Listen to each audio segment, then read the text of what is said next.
Muy buenas noches, soy Omar Mariluz y esto es Quién tiene la razón. Un día histórico, qué duda cabe, ¿no? Por primera vez en la historia del Perú, en la historia republicana, tenemos una presidenta del Tribunal Constitucional, Marianela Ledesma, que tuvo un mensaje ciertamente emotivo, recordó no solamente a su madre, a su padre, sino que se refirió a temas sensibles y de la coyuntura. Quizá para mí, lo digo, esta es una opinión totalmente personal, el tema del feminicidio. Esta situación por la que atraviesa el país, que ya se ha convertido, y hay que decirlo, en una emergencia nacional. Hemos acabado el 2019 con la cifra más alta, una cifra récord de mujeres asesinadas en nuestro país. Y comenzamos el 2020 también con intentos de asesinato contra las mujeres. Y esto ha sido recogido en el discurso de la nueva presidenta del Tribunal Constitucional, cuando se refería a que no podemos permitir que mujeres sean víctimas, que más mujeres sean víctimas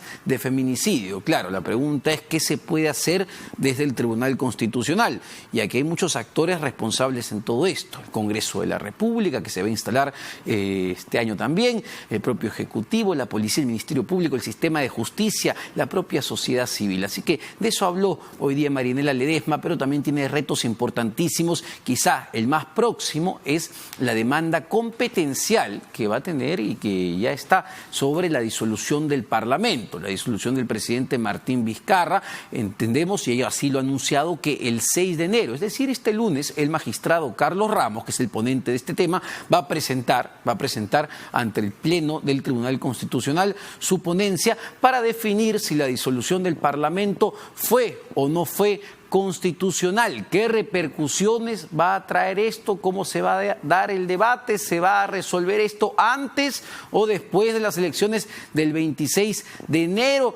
¿Cómo puede ser recibido esto por el próximo Parlamento? Bueno, ahí está más o menos abierta la cancha, pero Marianela Ledesma también planteó o anunció que va a plantear algunos cambios a sus colegas en el TC, como definir, y ustedes lo han escuchado ahí, qué entendemos por casos emblemáticos y cómo el tribunal, que tiene una carga importante, hay muchos casos en cola, define cómo o qué casos toma primero y qué casos va postergando. Así que ha sido un discurso sumamente interesante que vamos a analizar hoy con mis dos distinguidos invitados, Aida García Naranjo, exministra de la Mujer, y Natalia Primo, excongresista de la República y constitucionalista, a quienes agradezco por acompañarnos esta noche. Y en principio quería entrar con el tema constitucional. No, primero digamos, ¿cómo recibimos esto? Para mí es histórico el hecho de que una mujer asuma la presidencia del Tribunal Constitucional en una época complicada, sumamente complicada, donde estamos viendo realmente la cantidad de feminicidios que hemos visto en el 2019 y lamentablemente en el 2020 esto no pinta que se vaya a solucionar en el corto plazo. Muy buenas noches, un saludo a toda tu audiencia, muy buenas noches a Natalia, es un gusto estar acá en el programa, muchísimas gracias por la invitación. Creo que es una jornada y una mañana que nos llena de orgullo a las mujeres peruanas. Es un día simbólico, es una mañana simbólica, es un discurso altamente sensible, pero yo quisiera que no nos quedemos solamente con esa parte del discurso, porque el discurso ha sido un discurso consistente, un discurso en diferentes momentos y en diferentes temas.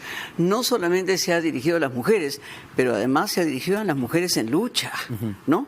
Que es un tema también diferente. Se ha dirigido a todos los pobres del Perú, se ha dirigido a las poblaciones indígenas, se ha dirigido a los pueblos originarios, a las poblaciones nativas. No había yo escuchado un discurso con ese nivel de mensaje y con ese nivel de direccionamiento, ¿no? Pero además de eso, el discurso tiene pues un montón de momentos. Podemos relevar los más emotivos, indudablemente que sí, que tienen que ver con los homenajes a su padre, a su madre. Conozco a su familia, me ha tocado estar con Genaro Ledesma Izquierda, líder histórico de la izquierda, ¿no? Pero digamos, al margen de ello, por ejemplo, ella ha tenido dos grandes momentos, todo un compromiso y todos unos saludos y todos unos homenajes, pero además ha hecho un informe de su gestión. ¿Cuáles son los lineamientos de su gestión? A mí me parece fundamental, por ejemplo, la comisión de seguimiento de las sentencias, que no se está relevando en ninguna de las notas de prensa que yo haya visto, porque en el Perú el papel es letra muerta. Y efectivamente, si no se hace seguimiento del cumplimiento de las sentencias, la justicia no llega. Y todos sabemos pues que la justicia que tarda y que no llega no es justicia. Entonces eso a mí me parece fundamental.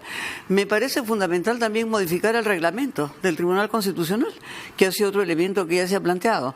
Me parece fundamental también cambiar el orden de prelación y establecer qué sí es un caso emblemático, que tiene prioridad, porque efectivamente hemos visto que el tribuno Blume ha dado prioridad a casos, en fin, que no es que no sean emblemáticos, pero más significativo era pues la demanda competencial para todo el país, que es un punto, es un parteaguas en ese país. Entonces, yo saludo, para mí es un orgullo, la quiero felicitar, me siento honrada con su elección, con su designación, y creo, en fin, que nos llena de esperanzas. ¿Cuánto de lo que se ha planteado también es realizable en el periodo que ella va a estar al frente del Tribunal Constitucional, ¿no? Y que en realidad también es necesario priorizar en esta institución, ¿no? El máximo intérprete de la Constitución.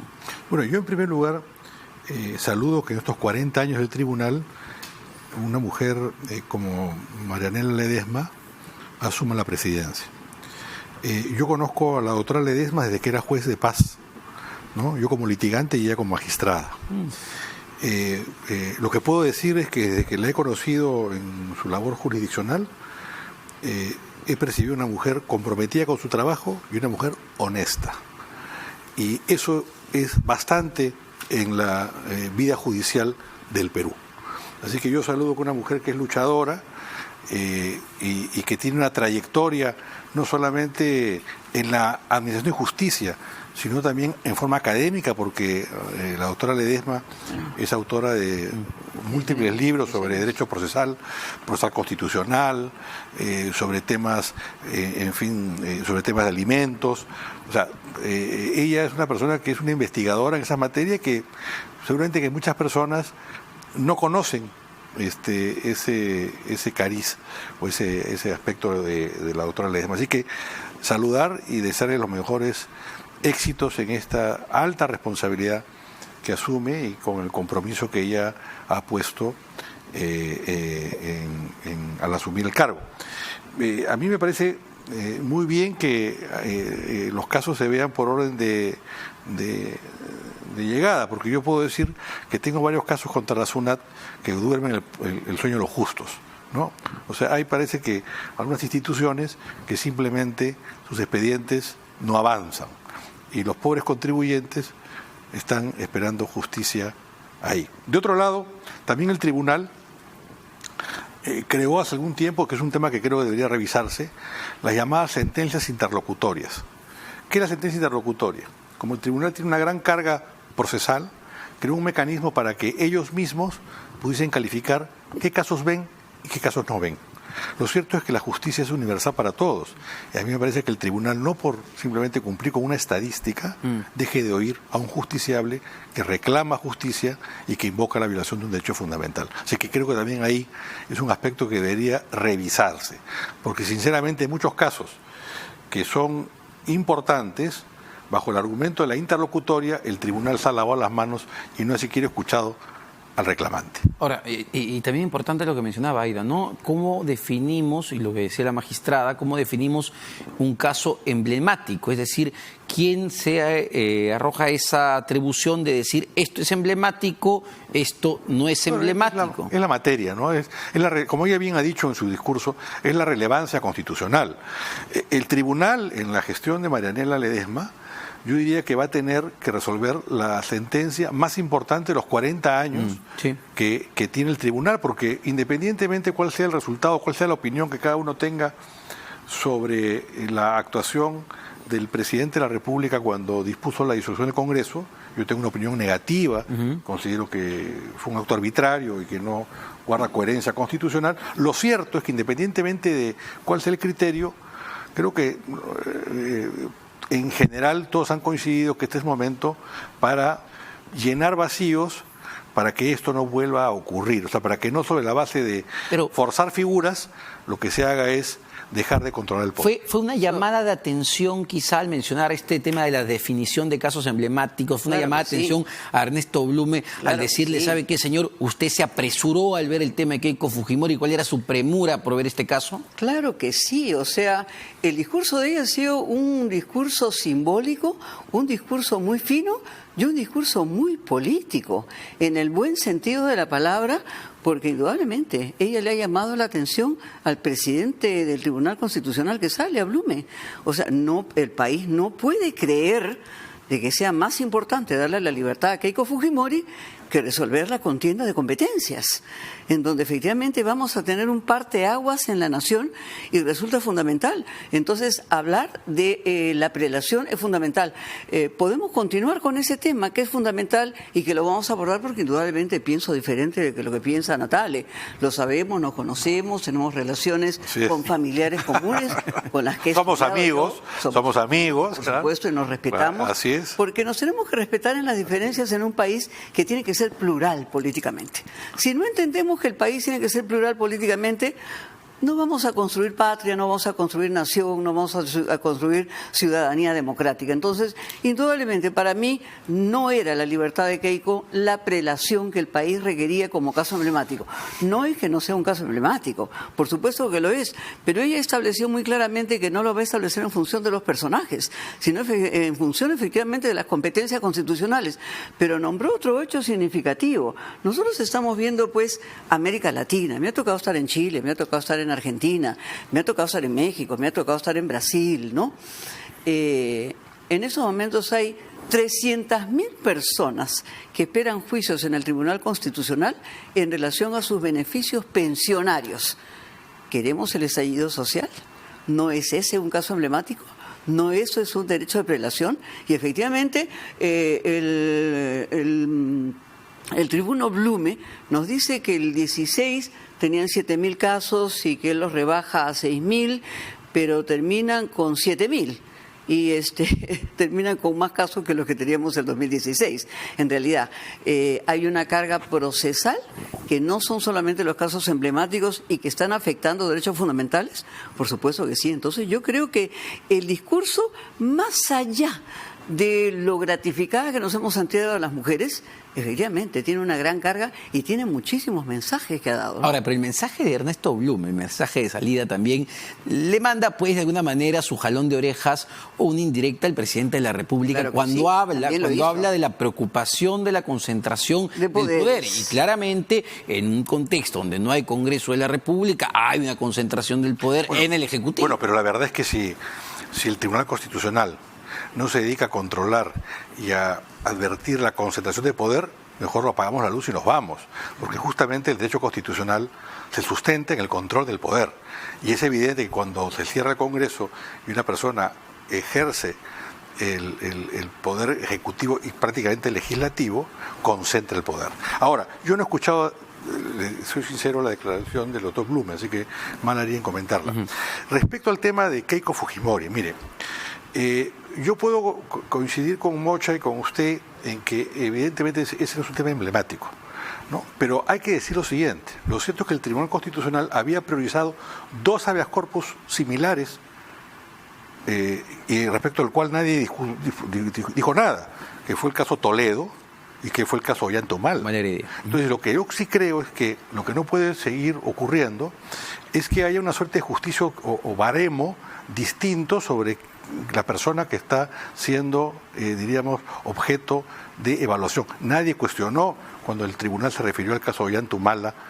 Además, lo puedo decir porque mientras que muchas personas aplaudieron la detención de Ollanta-Humala, fui de los pocos que dije que era una actitud arbitraria y que era un abuso y un exceso este uso de las prisiones preventivas. Así que tengo esa posibilidad de sostenerlo. Y igual fue el caso Toledo. O sea que diríamos que a mí no me extrañó, no me llamó a sorpresa que el tribunal se aboque al caso de Keiko. Creo que en el tema pensionario que bien menciona Mocha, inclusive hay soluciones legislativas que se podrían dar. Es inaceptable que hoy día haya una sobrecarga de pensiones por el tema de la ONP, en el cual estamos discutiendo, yo diría, 200, 300 soles, y cuando la defensa de la ONP le cuesta a la ONP 5 o 10 veces más de lo que está discutiendo. No, o sea, ahí habría que tener una solución. Es que es el propio Estado, Estado y que dilata los casos en el Poder Judicial para no pagarle a los viejitos. No, Eso pero, es una cosa pero increíble. lo que es increíble es que la pensión que discute es 200 soles. Y lo que gasta en la defensa es 10 veces más. Sí. Entonces, ahí lo que tiene que haber es una solución práctica. La verdad, hay una situación de insensibilidad que es inaceptable, ¿no? Y me perdonarán mis colegas que patrocinan a la ONP, pero la verdad es que eso no puede ocurrir, pues, ¿no? O sea, pero volvamos un minuto al tema de la concentración de poderes y al mensaje Blume. En realidad, él da una prelación sin derecho de prelación al caso de Keiko, olvidándose que representa una fuerza obstruccionista en el Congreso, y efectivamente, ¿qué planteaba Vizcarra? Irse todos, porque planteaba el adelanto general de elecciones, eso planteaba. Sin embargo, el Congreso no quería dejar sus curules, no quería dejar sus beneficios, porque hubiese sido maravilloso para el país que se hubiese producido el 11 de abril del próximo año las elecciones generales. Claro, pero y cuán no en peligroso, esa situación de Congreso extraordinario complementario cuán peligroso, que no va a resolver el tema de la concentración de poder. Claro que sí, pero cuán peligroso es, claro, a mí tampoco quizás me gustaba la actitud del Congreso que ha sido disuelto, pero cuán peligroso es abrir esa caja de Pandora donde un presidente de la República interpreta una denegación, una cuestión de confianza, porque luego quizá Vizcarra muy probablemente se vaya el próximo año, el 21, en el 2021, pero quizás llega otro presidente que quiera quedarse y perpetuarse en el poder. ¿No ha abierto una caja de Pandora que ahora el Tribunal Constitucional tiene que cerrar? Bueno, esperemos que el Tribunal Constitucional lo cierre, pero efectivamente era fundamental. El Perú necesitaba un nuevo gobierno y el Perú necesitaba un nuevo Congreso. Efectivamente, Vizcarra debió haberse declarado como un gobierno de tránsito en ese periodo, y por eso que se plantea el adelanto de elecciones. Digamos, ¿qué tal si el Tribunal Constitucional en esos momentos señala que la disolución del Congreso es inconstitucional? ¿Qué cosa van a hacer Mulder, Betetra y Bartra? Plantear vacancia presidencial, ¿no? ¿En qué fase entrará ese país? Porque nosotros tendremos el adelanto de elecciones ahora complementarias extraordinarias el 26 de enero. Pero efectivamente, una declaratoria de inconstitucionalidad del cierre del Congreso, que no puede suspender las elecciones, ¿qué cosa levanta como bandera? ¿Levanta a los obstruccionistas? Pero es una posibilidad también, ¿no? Por supuesto que es una posibilidad, pero es una posibilidad muy peligrosa. Muy peligrosa. Por eso es que era tan importante el adelanto general de elecciones. No, pero es que yo creo lo siguiente. La Constitución y la aplicación de reglas constitucionales no se sustenta en la persona que lo plantea o quienes están en juego. Se plantea de un respeto de pesos y contrapesos, ¿no? Entonces aquí parece que tenemos el criterio de que cuando elegimos un presidente, elegimos una suerte de monarca, que le puede decir a otros poderes cómo debe actuar, cómo debe hacer, y puede disponer que sobre competencias exclusivas de otro poder deba su voluntad aplicarse. Y eso es inaceptable en el mundo del derecho constitucional. Eso lo que nos convierte es, una vez más, en la informalidad constitucional que tanto daño le ha causado al Perú. Porque aquí nos hemos acostumbrado a pensar que elegimos personas que tienen una suerte de varita mágica y que fruto de sus ideas, como si por ósmosis rectal el conocimiento les llegara cuando se sienten en el sillón presidencial, van a ser maravillosas las cosas que proponen. Lo cierto es que los planes que el presidente ha planteado de reforma constitucional han sido un desastre, un desastre.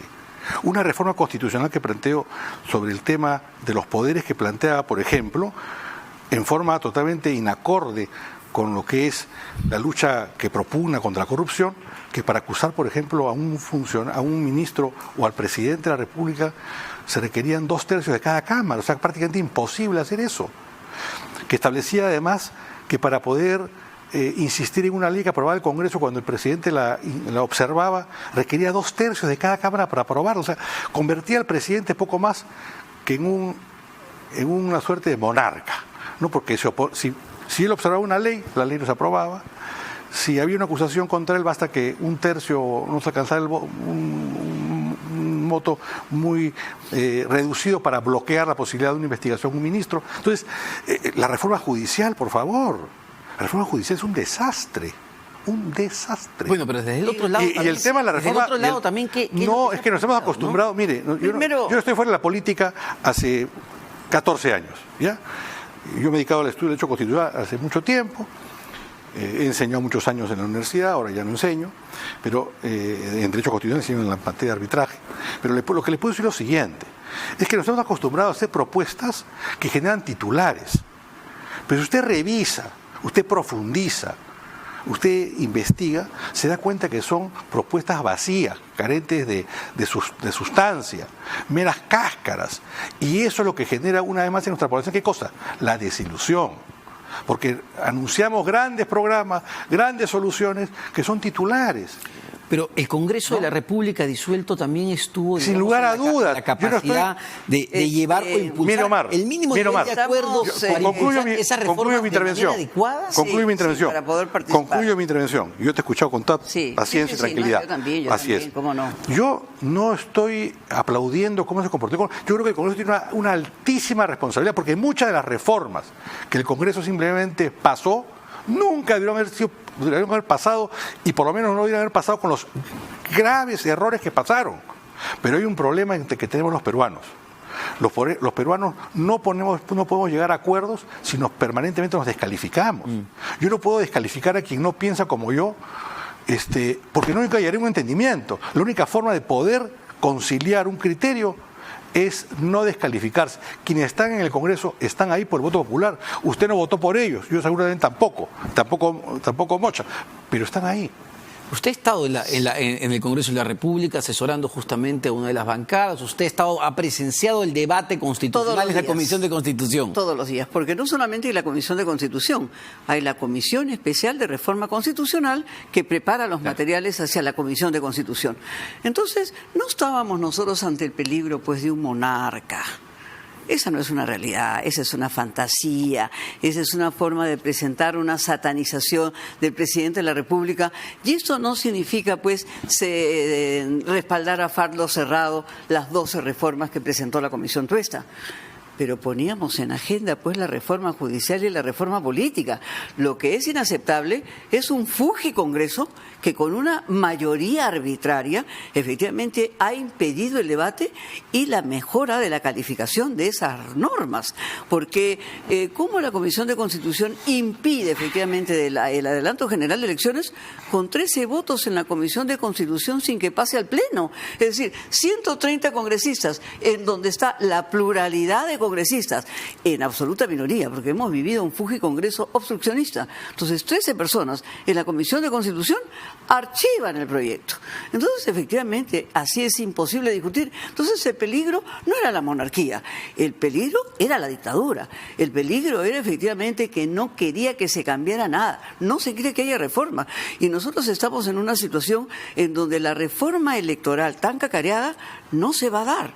No se va a dar porque, si bien es cierto, las normas fueron promulgadas en agosto, el reglamento ha salido en diciembre y el reglamento otorga 3 meses de plazo para actualizar la totalidad de las fuerzas políticas. Y para los nuevos, efectivamente, son nuevas barreras de acceso que no permiten inscribirse. Entonces no se va a producir una reforma. Pero eso lo ha generado este Congreso. Un Congreso, como lo hemos calificado, un Congreso obstruccionista, un Congreso antidemocrático, un fugicongreso. Esas elecciones, en medio de esa crisis que hay, efectivamente, 20, 21 y 22, tendremos la gran oportunidad de renovar la clase política. Este Congreso, estas elecciones del 2020, van a tener una virtud. Una primera virtud, justamente, es que no se repita un fugicongreso. Es la primera virtud que va a tener como resultado.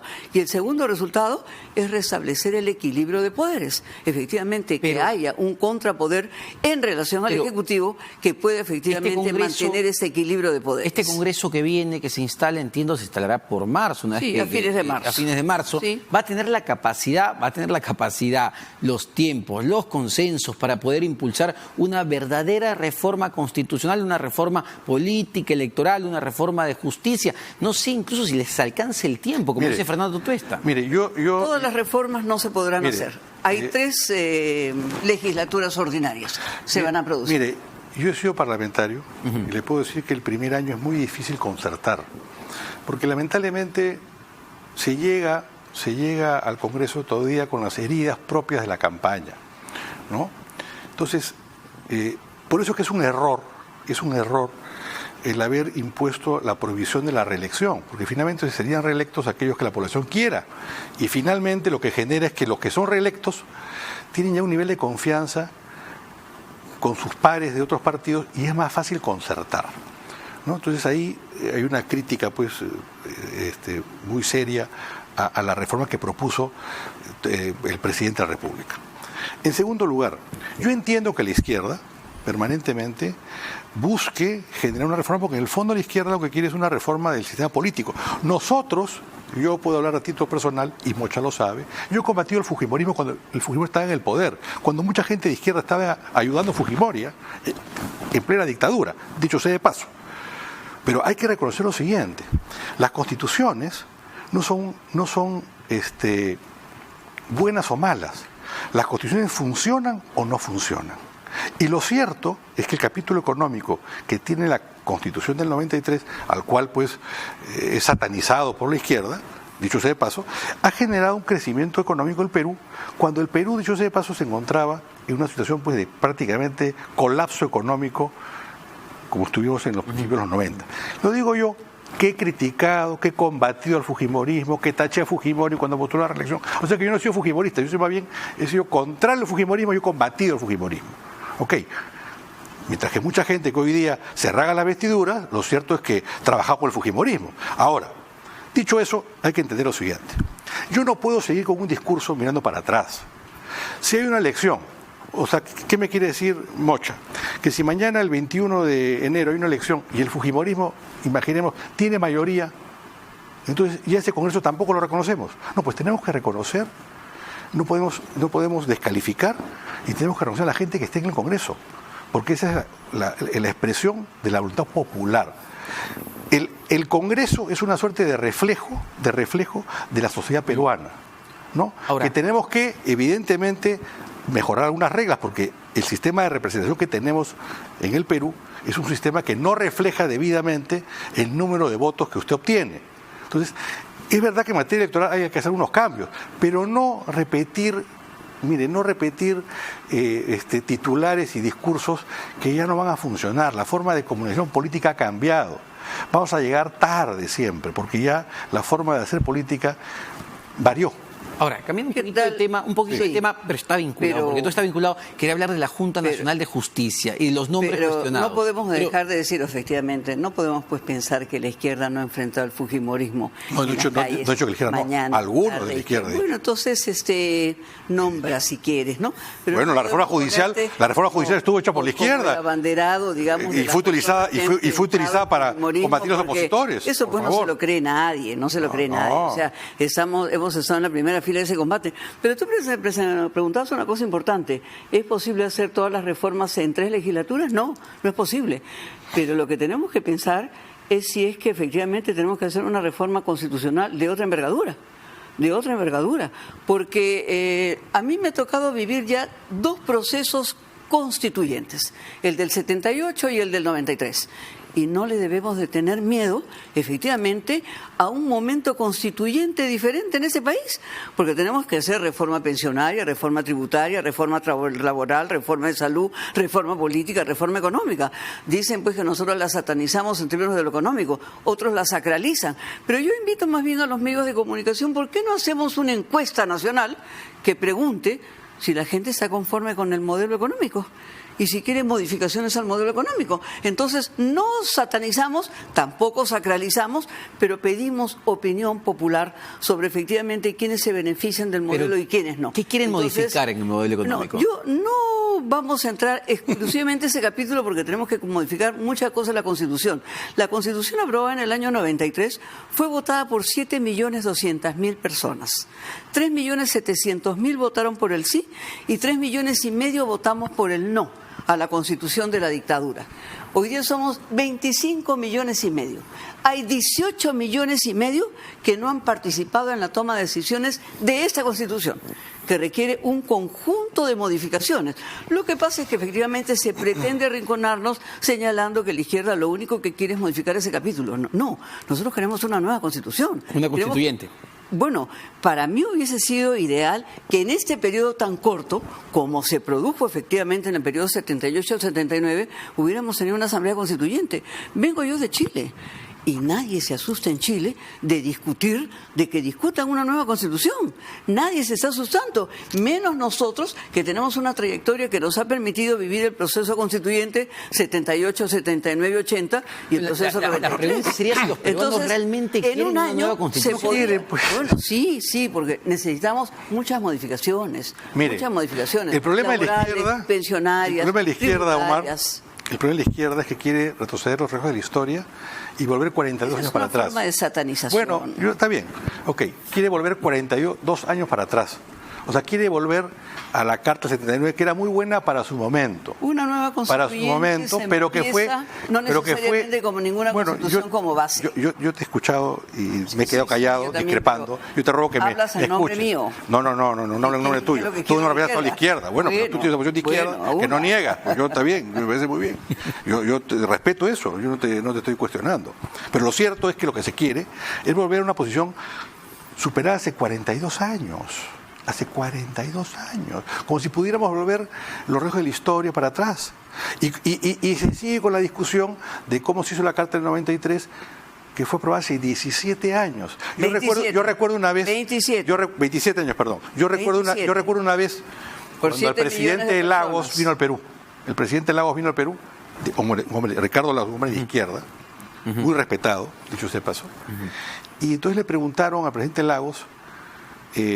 creo que inclusive en este medio, porque acá trabajaba Rosalía Palacio, creo que fue la que lo entrevistó, y le preguntaron, oiga, ¿por qué ustedes no han cambiado la Carta del año 80 de Chile? Y a mí me impresionó la respuesta de Lagos. Y dijo, mire, porque los chilenos hemos decidido mirar el futuro y no el pasado. Entonces, eso es muy importante. Yo no creo que el Perú deba mirar lo que hoy día ocurre en Chile. No creo que esa debe ser la visión que vamos a ver. Tú eres economista o eres un periodista en materia económica y podrás ver los indicadores de crecimiento que tiene Chile previstos para el año futuro. El Perú lo que requiere es trabajo, lo que quiere es estabilidad, lo que se requiere es generar inversiones. Y nada de eso ocurre en un clima de confrontación política, de desconocimiento de lo que viene en adelante. Yo no soy alguien que defiende... diríamos un capitalismo a ultranza o diríamos una economía liberal que no tiene, en la cual el Estado no tiene un rol. Esa no es mi posición, por si acaso, ¿no? Yo sí creo que el Estado tiene un rol que cumplir, pero tampoco creo que podemos volver al Estado empresario, al Estado nono, ¿no? Que simplemente reparte, porque eso nos lleva al fracaso y al desastre y al no crecimiento.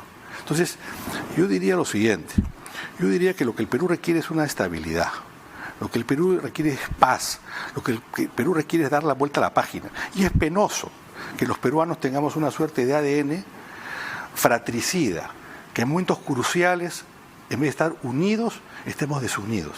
Mire, cuando el Perú, cuando el Imperio Incaico, cuando fuimos objeto de la conquista de España, Huáscar y Atahualpa, para estar unidos, estaban peleados. Cuando vino la guerra con Chile, ¿no? Piérola con Cáceres peleados. Yo diría que tenemos el bicentenario, para terminar, que estamos en el próximo año del bicentenario, que debería ser un año de unidad, de dejar de lado las confrontaciones. Y además, seguimos promoviendo un Perú dividido, es inaceptable. A ver, tenemos tan poco tiempo que no sería adecuado abocarnos a puntos más concretos que dice un cambio constitucional. Amprimo, ¿no?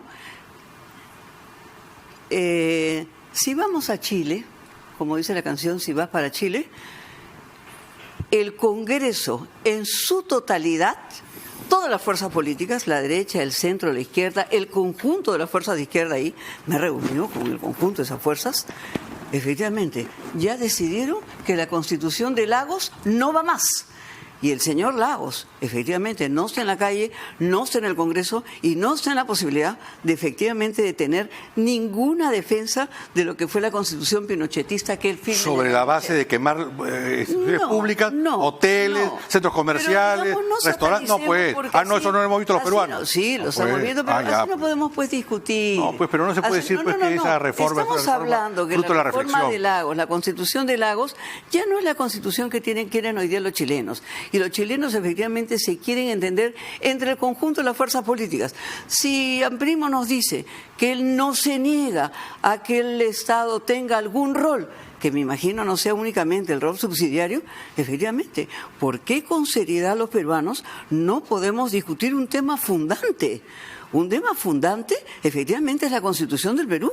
Y la Constitución del Perú ya tuvo 24 modificaciones, producto efectivamente de que necesita ser modificada esa Constitución. Entonces no podemos partir de un criterio, no de buena voluntad, sino de un criterio de sanatanización que se nos diga que tales fuerzas políticas quieren regresar 40 años atrás. Así nos empieza. Una última pregunta, difícil, porque estamos volando con el tiempo y es para usted, doña Aida. Sí. Tiene que ver con el decreto de urgencia que han presentado, un proyecto de decreto de urgencia que ha presentado el presidente de la República, Martín Vizcarra, que tiene que ver con lo que comentábamos al principio del programa, que es esta ola de feminicidios, una situación realmente que parece de emergencia en el país. En ese tiempo me ha tocado estar no solamente en el Parlamento, me ha tocado también estar en el Poder Judicial como asesora de la presidencia del Poder Judicial. Hemos ahí capacitado a un centenario importantísimo, a 300 mujeres y a diferentes barrios y departamentos en lo que es la fase preventiva. Ajá. ¿No? Porque yo no creo solamente en la lógica punitiva, porque nosotros en el feminicidio estamos pasando efectivamente de 15 a 20, a 25, a 30, a 35, a 40, y efectivamente un feminicida le da lo mismo a 35 a 40 años. No promueve la muerte. Por supuesto. Es que llegaríamos a la pena de la muerte, ¿no es cierto? Entonces estamos en un camino absolutamente errado en ese sentido. ¿Por qué el caso del Agustino es un caso emblemático? Porque los centros de emergencia mujer han estado asociados con la policía. Y la novedad de estos periodos es que los centros de emergencia mujer proyectados 100 con la policía, en las comisarías, son 400 en total, pero se está logrando que se camine hacia 100 con la policía. No puede ser que la policía no actúe. Entonces nosotros estamos presentando un decreto de urgencia porque, digamos, el único que puede legislar es el Ejecutivo. No hay cómo legislar de otra manera en la Comisión Permanente. Entonces no nos podemos, porque se ha afectado la parte preventiva. El proyecto efectivamente busca sancionar los delitos de función. Porque ahí lo que se ha producido no solamente es un feminicida que se pretendió declarar loco. Un loco es un inimputable y al ser un inimputable no tiene ni siquiera la sanción que le toca a un feminicida. Pero nosotros tenemos que sancionar ahora a la policía.